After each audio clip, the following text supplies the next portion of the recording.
Hi there, welcome back. We're reading Hollow Kingdom by Kira Jane Buxton. And so we're on chapter 4. When we left, ST, Shit Turd, the main character, um, had flown off from his home to try to figure out what was going on in the neighborhood. Um, anyway, so let's go ahead and get started. Chapter 4. Genghis Cat at a home in Capitol Hill, Seattle, Washington, USA. There's been a change in the order of things that I can't quite put my claw on. My observations? It's quieter out there. This makes the game more interesting. There are no sprinting cars to compete with over squirrels. There's a lot more time to hunt. There are plenty more hunters to fight it for, hunters of all kinds. There's decidedly less cheese available. Perhaps it's due to a shift in the lunar light, a cosmic spell, or because I've finally mastered my innate feline sorcery. One thing that hasn't changed: my mediocre servants still never seem to leave the home. I believe, if it's at all possible, that they may have devolved. According to my calculations, they now spend 186% of their time growling at the wall. But I have always known them to be a lower life form, no better than slug-tongued, alopecia-stricken bears with epically shitty balance. They are eggs on legs with no discernible senses and the reflexes of a bugle stuffed with brine shrimp. I have watched with my unparalleled vision and laser pointer focus as my mediocre servants jab at the wall repeatedly with their fingers, or what's left of them. Up to down, up to down. Both are overdue for a thorough grooming, which their own mothers wouldn't have tempted at this point. Today, wait! Hold everything while I groom my inner thigh. Today, my mediocre servants, the girl one with the long mane and the girl one with all the skin drawings, who both like to stay at home and talk about chemistry science until the coffee ran out. They both smell like a microwaved litter box. No longer do they turn on their silver lap boxes, which is characteristically selfish of them because it is a classically renowned nap location. The warm spots: silver lap box, top of tall, cold food house, winter bed blanket, top of their sacred wine fridge. Mediocre servant's thighs, while she's on the white seat that roars, have been confiscated. They appear to be staging some sort of feeble protest by refusing to replenish my dehydrated niblet stash. I've conducted experiments using techniques that used to be fairly effective: knocking over the French press, unraveling their shoddy knitting, chewing the covers of every book in the library, shitting on pillows, shredding the couch, eating all the Ethernet snakes, and pissing all over the bed blanket. But they seem to no longer be concerned. Admittedly, I'm impressed. I respect the negligible number of shits currently being given. Case in point, one of my mediocre servants left her arm in the living room, which I believe speaks to their general ineptitude. I played with it momentarily, but found its pungency off-putting and resumed licking my anus. My instincts were always right. They were never to be fully trusted.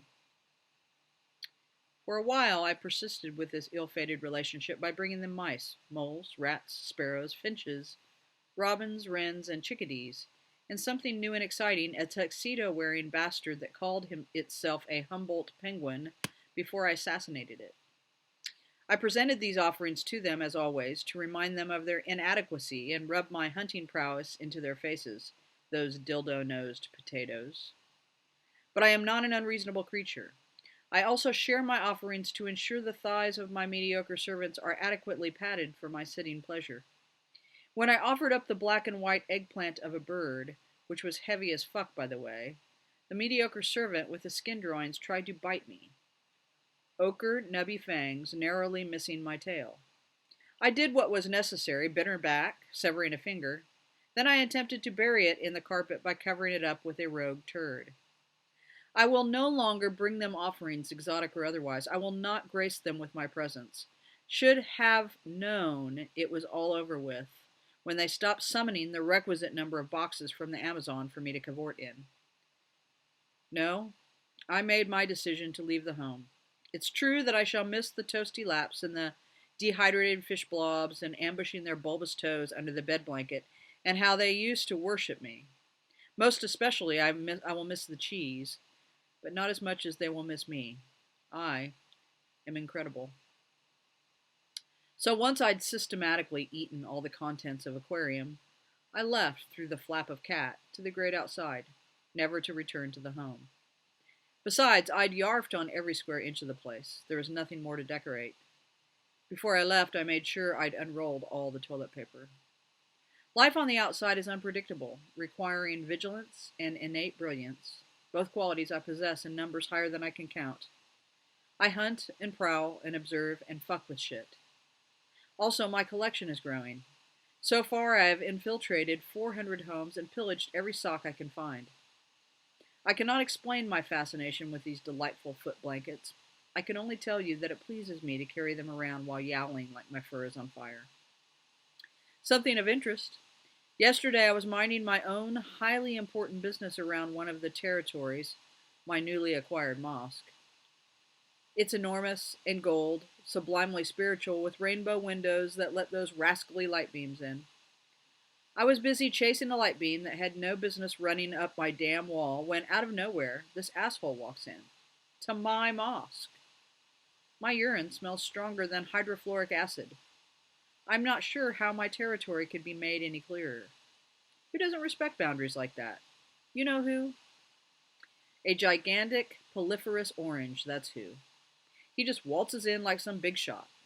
I let out a viperous hiss, warning him that I collect femur bones. He seemed startled, and then I asked him what the fuck he was because he didn't seem like a local Seattleite, and he said he was looking for his home. And then I just about had it with his mouthy tool running off his mouth, so I chased him out of my mosque. I was all talon and bite. I was a tricksy light beam of silver and brown and black, the power of the sun in motion if it were more kick-ass. He got the message all right. He loped off, not sure how to comprehend such an omnipotent ninja, but I'm worried he'll be back because he caught a glimpse of my sock stash, or perhaps the eggs I've collected from the nest raids, and I'm marginally concerned that he'll plan an ambush. It's a legitimate worry since he's the size of a wine fridge.